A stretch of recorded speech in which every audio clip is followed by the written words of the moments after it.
সাম্প্রতিক সময়ে সোশ্যাল মিডিয়ায় যেভাবে শফিককে নিয়ে আলোচনা চলছে, সেখানে এবার মুখ খুললেন জনপ্রিয় অভিনেত্রী জান্নাতুল সুমাইয়া হিমি।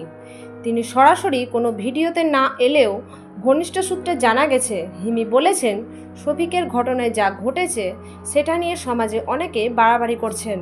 তার মতে, একজন মানুষ যদি ভুল করে থাকে তাহলে সেটার বিচার আদালত করবে, কিন্তু আমরা যারা বাইরে থেকে দেখছি তারা যেন আগেই বিচার করে ফেলছি। তবে হিমি এটাও বলেননি যে শফিক নির্দোষ, বরং তিনি এটাও বলেন, আমি তাকে ব্যক্তিগতভাবে চিনি না, তবে সোশ্যাল মিডিয়ায় যা দেখছি তা অনেকটাই বিভ্রান্তিকর। তিনি অনুরোধ করেছেন সবাই যেন আগে যাচাই করে তারপর মত দেয়।